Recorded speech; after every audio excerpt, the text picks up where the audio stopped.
नमस्कार। मैं प्राध्यापक डॉक्टर राजेंद्र देशपांडे आप सब लोगों का ये मेरा आयुर्वेदा एकेडमी जो यूट्यूब चैनल है उसमें सहर्ष स्वागत करता हूं। मेरे प्यारे दोस्तों, आज का विषय तो बहुत ही इंटरेस्टिंग है क्योंकि जो कोरोना पैंडेमिक चल रहा है तो उसके बीमारी के बाद कई सारे लोगों को पोस्ट कोविड सिंड्रोम कुछ लक्षण पाए जाते हैं और लोगों को पता नहीं चलता कि ये लक्षण सही है गलत है, इसकी सीविरिटी कैसी है और इसके ऊपर हम क्या कर सकते हैं। तो आज का जो विषय है पोस्ट कोविड सिंड्रोम, ध्यान से सुनिए। ये केवल और केवल कोविड से संबंधित नहीं है। कौन से भी वायरल इन्फेक्शन के बाद, वायरल फीवर के बाद ये सारे लक्षण आप में मिल सकते हैं। तो सिर्फ कोरोना पैंडेमिक में तो है ही इसका इंपॉर्टेंस, फिर कोरोना खत्म हो जाने के बाद भी ये वीडियो का लगातार एज पर नेसेसरी आप देखते रहिए और उसकी जानकारी पाते रहिए। तो मैं हूं प्राध्यापक डॉक्टर राजेंद्र रघुवीर Deshpande. I am MD in Ayurvedic medicine and MD post graduation in Kriya Sharir Ayurvedic Physiology. For paid online consultation and paid online classes, you can WhatsApp me on 9226810630. तो चालू करते हैं दोस्तों आज का सब्जेक्ट पोस्ट कोविड सिंड्रोम। पहले तो जान लेते कि सिंड्रोम का मतलब क्या होता है। सिंड्रोम का मतलब होता है एक ग्रुप ऑफ सिम्टम्स, बहुत सारे लक्षणों का एकत्र करके जो हम बात करते हैं तो उस एक सिम्टम, दो सिम्टम, तीन सिम्टम, चार सिम्टम मिलाकर जो बनता है उसको बोलते हैं सिंड्रोम। तो आगे की स्लाइड, पोस्ट कोविड केयर इन हिंदी। बहुत सारे लोग डिमांड करते हैं सर आपके वीडियोस बहुत अच्छे होते हैं, फिर हमारी इंग्लिश लैंग्वेज की वजह से प्रॉब्लम आ जाता है, तो आप ज्यादा से ज्यादा वीडियो हिंदी में भी करते जाइए। मैं आपको बताना चाहता हूं कि मैं बहुत सारे लैंग्वेजेस में वीडियो करता हूं, मराठी में करता हूं, हिंदी में करता हूं, इंग्लिश में करता हूं, और ये मेरा आयुर्वेद एकेडमी चैनल सबके लिए यूजफुल है, स्टूडेंट्स के लिए, डॉक्टर्स के लिए, पेशेंट्स के लिए। तो पोस्ट कोविड लक्षणों से कैसे करें बचाव, यह आज का विषय है। पोस्ट कोविड सिंड्रोम क्या होता है? लॉन्ग कोविड, उसका और एक नाम है, क्या है नाम? लॉन्ग कोविड बोलते हैं। लॉन्ग कोविड के लक्षण जानिए, पोस्ट कोविड लक्षणों से कैसे करें बचाव, ये वीडियो में आप देख सकते हैं। पोस्ट कोविड सिंड्रोम या लॉन्ग कोविड भी उसको कहते हैं। कोरोना महामारी से उबरने के बाद भी कई लोगों को बहुत ही स्वास्थ्य संबंधी समस्याओं का सामना करना पड़ता है। इसे ही पोस्ट कोविड सिंड्रोम या लॉन्ग कोविड सिंड्रोम कहा जाता है। इस वीडियो में कोविड से ठीक होने के बाद होने वाली समस्या और उनसे बचने के आयुर्वेदिक उपाय के बारे में प्रोफेसर देशपांडे बात करेंगे। फिलहाल उसके पहले मैं आपको बताना चाहता हूं, चाहे आपको कोविड न होने की आप बात कर रहे हो, कोविड की बात कर रहे हो, पोस्ट कोविड की बात कर रहे हो, कोरोना के संदर्भ में जो सावधानी बरतनी चाहिए वो सब लोगों को और बहुत सारे दिन बरतनी पड़ेगी। पहले तो है मास्क, मास्क पहनना चाहिए आपको, सोशल डिस्टेंसिंग के बारे में आप तो जानते हैं, और वैक्सीनेशन। ये तीन बहुत ही जरूरत जो चीजें हैं वो आपको कभी भी किसी को भी पालन करना ही है, ये ध्यान में रखिए। लंबे समय तक पोस्ट कोविड में, कोविड खत्म हो जाने के बाद भी कई लोगों को लंबे समय तक खांसी की समस्या होती है, जिसको हम इंग्लिश में persistent cough for long duration बोल सकते हैं। कोविड संक्रमित होने पर ज्यादातर ये लंग्स की बीमारी है, खांसी आना इस संक्रमण का मुख्य लक्षण बताया गया है, क्योंकि वो वायरस ज्यादातर फेफड़े को, फुफ्फुस को, लंग्स को अफेक्ट करता है। लेकिन जब लोग इस बीमारी से ठीक हो जाते हैं तब भी कुछ लोग खांसी कई हफ्तों तक उनकी चली रहती है। तो उसके लिए क्या करना चाहिए? एक गिलास दूध में एक चुटकी हल्दी पाउडर डालकर कुछ देर तक उबाल ले और बाद में इसे गुनगुना होने पर थोड़े थोड़े सिप बाय सिप पीना चाहिए। एक गिलास सुबह पी सकते हैं, एक गिलास शाम को पी सकते हैं, लेकिन ध्यान से सुनिए, जिसकी पित्त प्रधान प्रकृति है आयुर्वेद के हिसाब से, उष्ण प्रकृति है, उन्होंने सिर्फ एक बार ही पीना काफी है, क्योंकि हल्दी उष्ण है। हाँ? इस गुनगुने दूध का दिन में 2 बार सेवन करना चाहिए। वात प्रकृति और वात कफ प्रकृति, पित्त प्रकृति के लोगों के लिए सिर्फ 1 बार काफी है। अगर आपको सूखी खांसी हो तो मुलेठी, मुलेठी का चूर्ण उपयोग आधी चम्मच 3 बार शहद के साथ आप ले लीजिए। उसके साथ साथ चूसने के लिए एलादी वटी बहुत बेहतरीन है। एलादी वटी बैद्यनाथ कंपनी, एक एक गोली 3 बार चूसना चाहिए खांसी कम करने के लिए। दूसरी शिकायत है पोस्ट कोविड, शरीर में कमजोरी या थकावट, जिसको वीकनेस या टायर्डनेस बोल सकते हैं।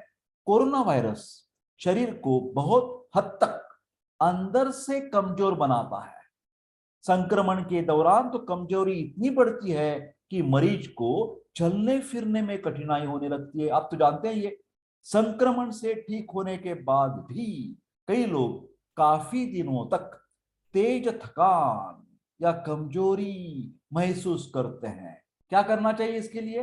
डाइट, सेवन के ऊपर ध्यान दीजिए, अन्न के ऊपर ध्यान दीजिए। सात्विक खाना चाहिए, ताजा ताजा गरम गरम खाना चाहिए, फ्रेशली कुक्ड फूड, पौष्टिक चीजों का सेवन बढ़ाना चाहिए।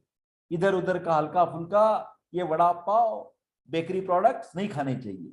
पौष्टिक आहार जैसे कि फल है, हरी सब्जियां हैं, इसका पर्याप्त मात्रा में ये सब आपको ऊर्जा देगी।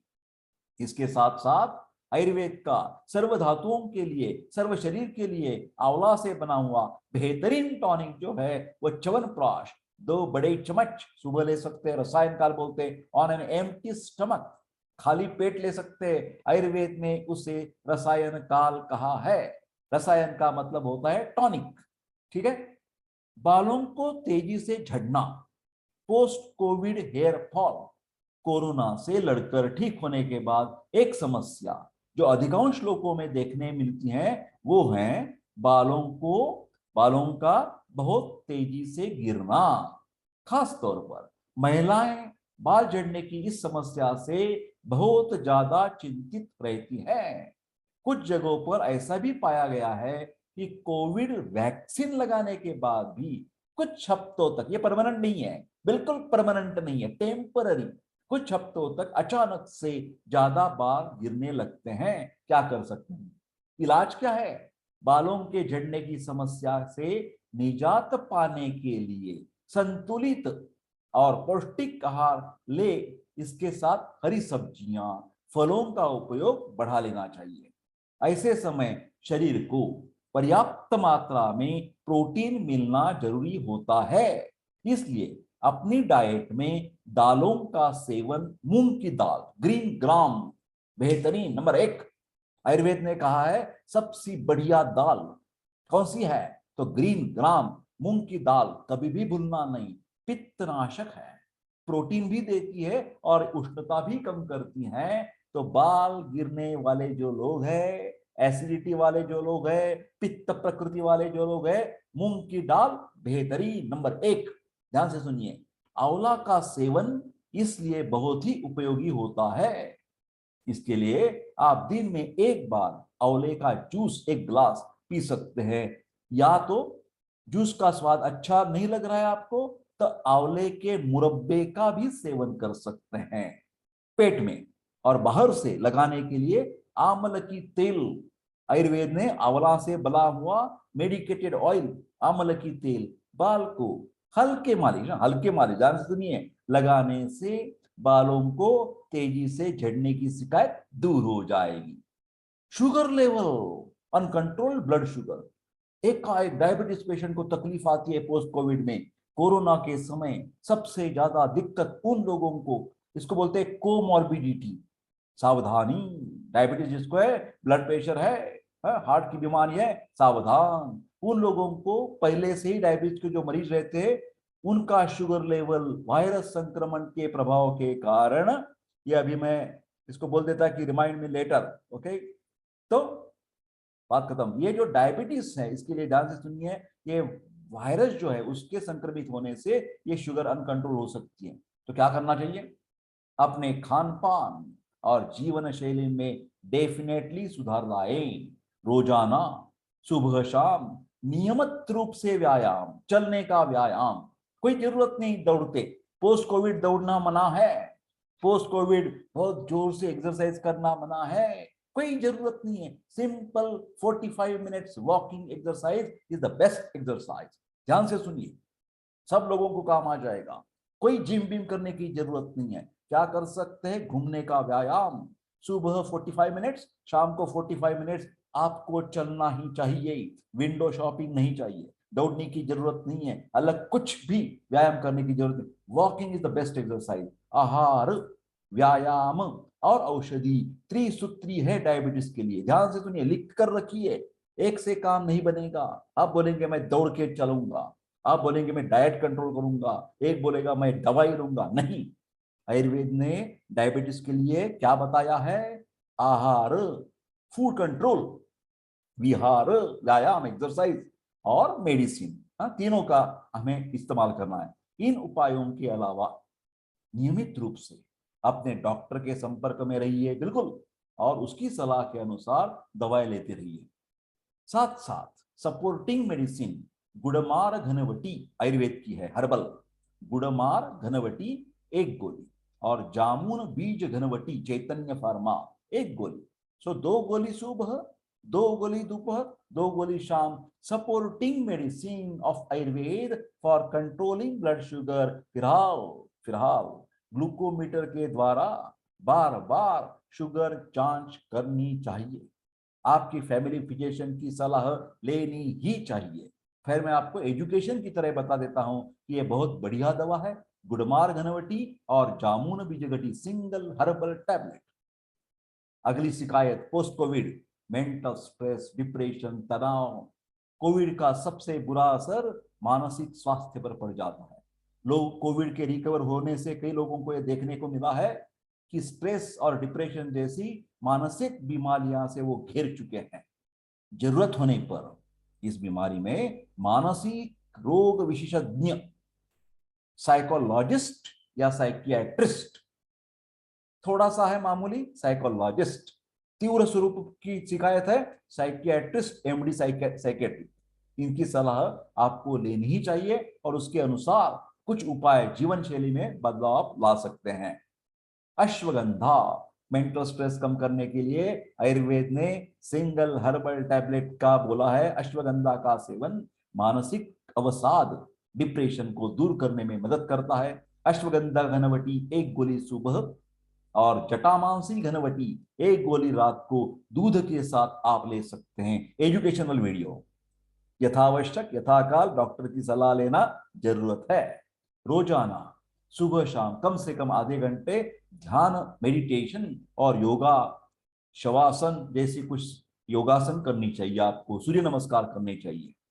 ठीक से नींद न आने की समस्या, पोस्ट कोविड सिंड्रोम, इंसोम्निया, अगर रात में आपको ठीक से नींद नहीं आ रही है तो इसके लिए रात में सोने से पहले तिल के तेल से शरीर की मालिश करें। कम से कम पैर को, प्लांटर रीजन, हाथ को, ये देखिए यहां पर पामर, पाम पाम, सिर को, कानों में खोबरेल तेल लगाने से फायदा हो सकता है नींद आने के लिए। ध्यान से सुनिए, रात में सोने से पहले नाक में नेजल ड्रॉप्स, अणु तैल, ये आयुर्वेदिक तैल है, कुछ बूंद, 2 बूंद उधर 2 बूंद इधर, और हल्की सी सांस लेना। यहाँ ऐसे सीख लेना, वैद्यों के यहाँ जाकर, ये सर डॉक्टर हमें सिखाइए। देशपांडे सर कह रहे थे कि नींद आने के लिए नस्य अच्छा है, तो नस्य कैसे करना है ये आपको वैद्य के द्वारा सीखने की जरूरत है, पहले एक बात, ठीक है। आगे चलते हैं। अक्सर मौसमी बीमारियां होना, ज्यादा होना, मतलब सीजनल इलनेस को ज्यादा इफेक्ट हो जाना, पोस्ट कोविड सिंड्रोम में आ जाता है। यह सच है कि मजबूत इम्यूनिटी के कारण हम इस वायरस के लड़ने में कामयाब हुए। ठीक तो है, आप ठीक ठाक हो गए, लेकिन फिर भी कोरोना वायरस से संक्रमित होने पर शरीर की रोगों से लड़ने की क्षमता, इम्यूनिटी कैपेसिटी बहुत कमजोर हो जाती है। कमजोर इम्यूनिटी होने पर ऐसा देखा गया है कि कोविड से रिकवर होने के बाद भी बार बार फ्रीक्वेंटली इलनेसेस, बार बार बीमारियां जैसे कि सर्दी जुकाम की शिकायत, वायरल आदि की चपेट में आ रहना, वायरल इन्फेक्शन हो जाते हैं। ठीक है, तो रोजाना ये प्रिवेंट करने के लिए हर रोज सप्त धातुओं का जो रसायन कहा है आयुर्वेद में, रसायन का मतलब टॉनिक, जनरल टॉनिक आयुर्वेद का कौन सा है? च्यवनप्राश। च्यवनप्राश ज्यादातर रेस्पिरेटरी ट्रैक के लिए बहुत ही बेहतरीन टॉनिक है। ध्यान से सुनिए, लंग्स की शिकायत है आपको, अस्थमा है, ब्रोंकाइटिस है, एम्फीजिमा है, ब्रोंकिएक्टासिस है, पोस्ट कोविड सिंड्रोम है, च्यवनप्राश लेना चाहिए। ये इम्यूनिटी बढ़ाने में बहुत ही कारगर है। अपनी डाइट में फल और हरी सब्जियां, fruits and green leafy vegetables का सेवन आपको बढ़ा देना चाहिए और नियमित रूप से सूर्य नमस्कार, सन सैल्यूटेशन की एक्सरसाइज करनी चाहिए इम्यूनिटी बढ़ाने के लिए। और प्राणायाम भी बहुत अत्यावश्यक है। ड्राई फ्रूट्स जैसे कि बादाम है, अखरोट है, पिस्ता है आदि का सीमित मात्रा, कंट्रोल्ड सीमित, क्योंकि उष्णता बढ़ाता है, पित्त प्रकोपक है, सीमित मात्रा में सेवन करने से भी इम्यूनिटी बढ़ने में मदद होती है और मौसमी बीमारियों से आप छुटकारा आपको मिल सकता है। इसके अलावा last but not list, Ayurveda कहता है कि कोविड पोस्ट कोविड में प्रकृति के अनुसार रसायन या टॉनिक लेना अच्छा है। वात पित्त प्रकृति है, वात प्रधान प्रकृति, पित्त प्रधान प्रकृति, वात पित्त प्रधान प्रकृति, शतावर घनवटी 2 tablets early in the morning on empty stomach with milk या घी के साथ ले सकते हैं। वात कफ प्रकृति, अश्वगंधा घनवटी 2 tablets early in the morning on empty stomach with warm water, अनुपान, कैरियर व्हीकल। पित्त कफ प्रकृति, गुडुचि गिलोय, गुडुचि घनवटी 2 tablets with normal room temperature water. तो शायद ये आपको एजुकेशनल वीडियो जो था पोस्ट कोविड सिंड्रोम के बारे में आपको जरूर अच्छा लगा होगा। तो आप इसको शेयर कर दीजिए, लाइक कर दीजिए और सबके साथ बांट दीजिए। नॉलेज बांटना ये बहुत अच्छी चीज है। सबसे बड़ा जो दान है वो एजुकेशन, विद्या दानम सर्वश्रेष्ठ प्रदानम। तो मैं आपको सबको शुभकामनाएं देता हूं कि आपको कोविड न हो, और हो भी गया तो पोस्ट कोविड सिंड्रोम आपको बिल्कुल नहीं होना चाहिए, क्योंकि आपको अब ये सब जानकारी मिली है। मैं आपको सबको शुभकामनाएं देता हूं और मेरा यूट्यूब चैनल सब्सक्राइब करने की हाथ जोड़कर विनंती करता हूं। धन्यवाद। सर्वे सुखिनः सन्तु, सर्वे सन्तु निरामयाः, सर्वे भद्राणि पश्यन्तु, मां कश्चित् दुःखमाप्नुयात्। All the best and take care.